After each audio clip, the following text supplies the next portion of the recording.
Now there's nothing more satisfying than a user interacting with our program. We can get the program to ask questions, we can then get responses from the users, and then have our code decide what to do on the back of a response.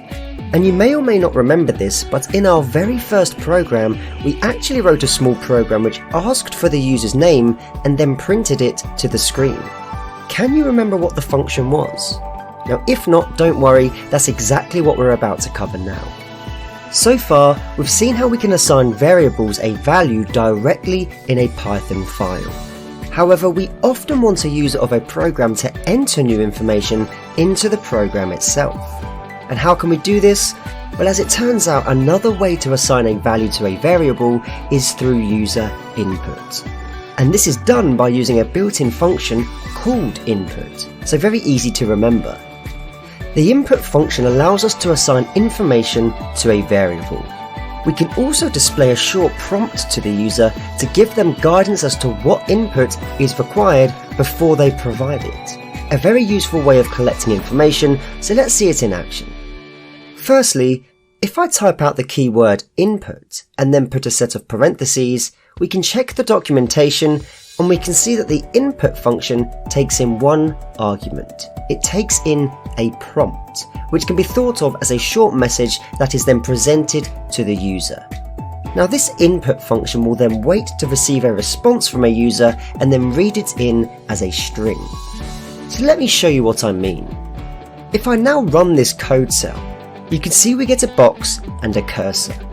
You will also notice that our code cell is active as it contains this star, i.e. the program is waiting for some input and it will not go on to the next line of code until that input is provided. So if I simply type in the name James, you can see that when I press return, the cell has completed running and we output James as a string. Now if we wanted to store this name James in a variable, we could create a variable called name, and then we could set this equal to the input function. And now when I type in James and press return, and then take a look to see what's stored in the variable called name, you can see we've stored James. But if I take a look to see what type of object the name variable is, you can see that we're storing a string object, which makes sense because firstly James is a string and the input function itself will always return a string. Now let's see how the prompt parameter works. If I were to set a variable called name and set this equal to the input function, I'm able to put some form of text which will be presented to the user on screen and acts as a prompt to the user when input is requested. And we place the prompt inside the parentheses as a string. So if I put the question, "What is your name?" followed by a colon, you can see that when I run this code, we get "What is your name?" printed to the screen to give the user some form of guidance, and I can now put in the name James. If I now see what's stored in the name variable, we can see we've stored the value James, which is inputted by the user, and if I take a look at the type of object stored in name, we get a string object. Okay, so far so good. If we now create a variable called age and set this equal to input and then put "What is your age?" inside the parentheses, we need to be mindful of how the value is stored. So if for example I put the age 30 and then press return and then take a look at what we've stored in the age variable, you can see we've stored 30. But also notice that we have single quotes around this number. And if I take a look at the type of object stored in age, we once again show that it's a string object. So if I wanted to work with the number 30, I would need to convert this from a string into an integer. And the way we can do this is by type conversion. So we can put age equals input and then "What is your age?" And in order to convert the string 30 into an integer, we can use the built-in int function. So if I wrap the input function inside the int function and then run the code, you can see we're asked the question, "What is your age?" We can then put an age, so let's put the number 30. You can see that now when I look in the age variable, we've stored 30. And if I take a look at the type of object stored in the age variable, we get an int object. So I can now use this int object in other parts of our code, knowing it takes the form of an int object. Okay, so let's create a very simple character counter, which will simply add the amount of characters you type in a given sentence. So if I start by putting print and then the string enter a sentence followed by a colon, I can then create a variable called sentence and set this equal to input. So we'll be looking to store the input in a variable called sentence. I can then create another variable called length and set this equal to the built-in len function. And then inside parentheses, we can pass in the variable sentence. So this will bring back the length of the variable sentence, which we know has been provided by user input. I can then print out a sentence. So I can print, here was your sentence, then I can plus a double quote, and then plus the variable called sentence, followed by a closing double quote, for presentation purposes. I can then print, there are, then put curly braces, characters in your sentence.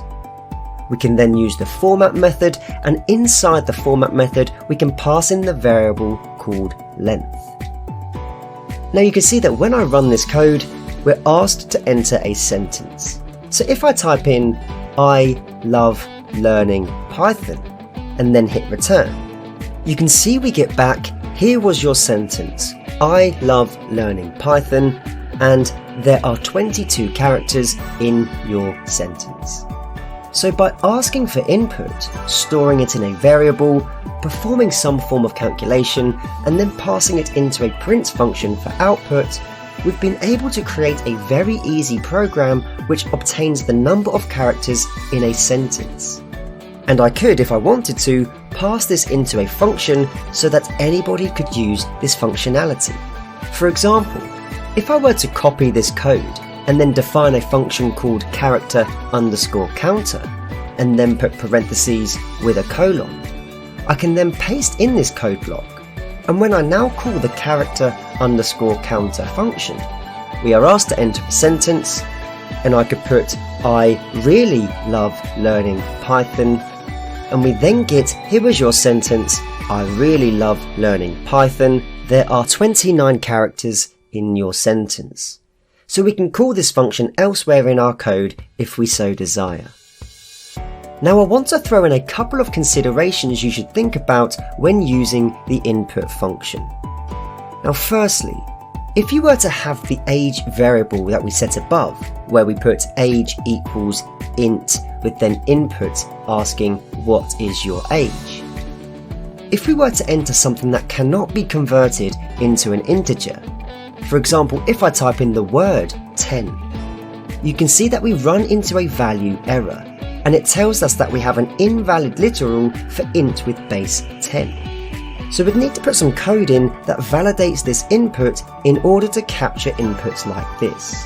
And we'll see examples of this in the next video. Now secondly, if I once again take our age variable set to int input what is your age, and then run this code cell, and then underneath do a simple calculation.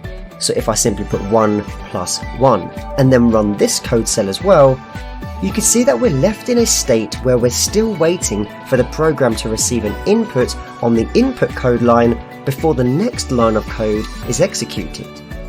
So as soon as I put in an age, so if I put in the age 23, you can then see that this line of code executes as well as 1 plus 1 straight after, which then outputs 2. So all code beneath an input request will be on hold until you provide that input. And the final thing I want to show you, which can trip people up on their coding journey, is what happens when we accidentally run code that requests input twice. So for example, if I run the age variable with the request input what is your age, you can see we get what is your age with an entry box, allowing us to input information. Now if I were to go back to this line of code and run it without providing any input, you can see that the input box disappears. We know it's asking for something because the star is still next to this code cell, but we have nowhere to put it. And if I try to run 1 + 1 beneath this code line, you can see that this code is also waiting to be run because once again the input isn't received. Now if this does occur, we need to restart the kernel. There is no way we can get this input box back.